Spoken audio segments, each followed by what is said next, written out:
Thank you very much, Mr. Chairman and Ranking Member Johnson, and thank you to our witnesses for being here today. Climate change is an important issue to our constituents and to our country.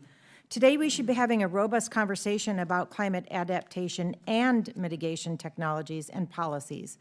We should not be using valuable time trying to discredit established scientific facts. The Science Committee should not be a forum where the human role in climate change is still debated. What would be best for our constituents would be working in a bipartisan manner to determine the best course of action to help them deal with the reality of a quickly changing climate. The consequences of climate change are well known, and our understanding about how to address the causes of climate change continues to improve. We can no longer sit back and debate the merits of taking action. The time is now. It's critical that we support scientific research about climate and that we build on rather than break down decades' worth of progress on this issue. Several of today's witnesses will try to present a false choice between climate adaptation and mitigation, but we know that these strategies go hand in hand. In my home state of Oregon, devastating wildfires tore through the region last summer, endangering lives, harming local tourism, and resulting in significant losses for the timber industry. Although it is not possible to say that climate change causes a particular extreme weather event, we need to know more about how climate change increases the frequency and severity of these events. Mitigation can provide near-term relief and help make sure communities are prepared to keep their families safe, but adaptation is necessary to address the larger issue of increasing frequency of severe weather events. Coastal communities in Northwest Oregon are facing the consequences of ocean acidification, rising sea temperatures and levels, hypoxia, and other environmental stressors. Local shellfish growers and commercial fisheries are seeing the direct effects of climate change in their industries. Both mitigation and adaptation strategies can help people in the district I represent and across the country who are directly affected by droughts, rising sea levels, flooding, and severe weather. The challenges, of course, are not unique to Oregon. In Alaska, for example, more than 30 towns and cities may need to relocate, costing hundreds of millions of dollars, because the permafrost is thawing and destabilizing the infrastructure. These issues deserve attention. We should be directing more resources to the full range of potential solutions that are available, rather than continuing to debate whether humans contribute to climate change, which the rest of the world considers settled. I'm especially pleased that Dr. Phil Duffy from the Woods Hole Research Center is here to provide a scientific perspective on climate change and discuss the need for more federal research on global change. I also look forward to discussing the need for prompt action on climate adaptation and mitigation rather than encouraging inaction with claims of uncertainty. I hope the day comes soon when this committee can talk about and work on bipartisan solutions to address the important issue of climate change. And Mr. Chairman, as I yield back, I want to join Ranking Member Johnson in thanking Pamatha for his 6 years of dedication and good work to this Committee on Science, Space, and Technology. And I yield back. Thank you, Mr. Chairman. Thank you. Thank you very much, Chairman, and thank you again to our witnesses. Dr. Duffy, you mentioned when you were talking about clean, renewable energy sources, you mentioned wind and solar.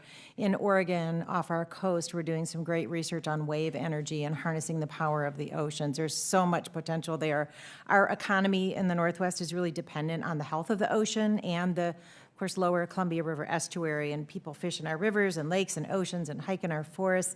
We rely on those natural resources to support a significant portion of our economy, and many of those are vulnerable to the effects of climate change. And my constituents are already experiencing some challenges. We have wineries and farmers who are very concerned about drought as temperatures continue to rise. Our coastal communities are worried about the vitality of the commercial fishing and shellfish industries as high levels of carbon dioxide in the atmosphere are changing ocean chemistry. And I know they're working hard on adaptation, but they're also very concerned about why the ocean conditions are changing and how they're changing. We've had higher than usual spring and summer temperatures and earlier snowmelt, changing the dynamics of the tourism industry. And we understand that climate change can have significant effects on the economic stability of a region or a nation. So would you talk a little bit about how this economic growth could be stalled as a result of these challenges, but also importantly, what is the cost of inaction? My colleague was just pointing out that renewables make sense when they pencil out, but what are the costs of not taking action? Well, thanks so much for the question. I mean, you just mentioned, I mean, you just partially answered your own question. You listed a number of local impacts of climate change that are happening now, are affecting folks in your district. I also come from a coastal region. We have actually very similar concerns. A big part of our local and regional economy is based on fishing. We have serious problems with rapid ocean warming, with sea level rise, and so on. You know, you asked, you know, what are the economic concerns? I mean, there's a range, including consequences of extreme weather, impacts on food scarcity, impacts on water scarcity, and on and on. Thank you. You know, we've had a lot of conversations in this committee about the cost of regulation, and especially with things like the Clean Power Plan. And should there be a regulation, should the market or technology solve the problem? Does not regulation drive the development of technology? If there is a regulation, does not that encourage the private sector and researchers to develop the technologies that we need to comply with regulations? Dr. Duffy.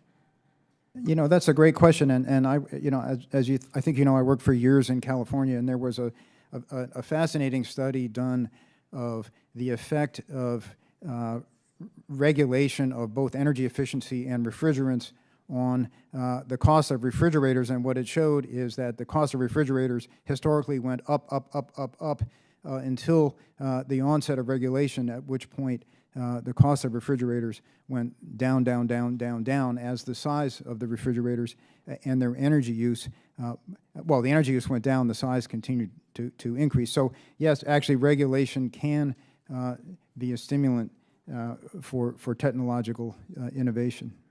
I also wanted to mention, we had a lot of wildfires in Oregon last year. We had unusually hot and dry conditions, and of course the fires and smoke created dangerous conditions for all populations, but especially with, you know, women, seniors, children, people living with chronic health conditions, and even residents living miles away found ash throughout their neighborhoods. So could you discuss the difference between committing resources to understanding the connection between climate change and extreme weather events and simply adapting to those events as we experience them?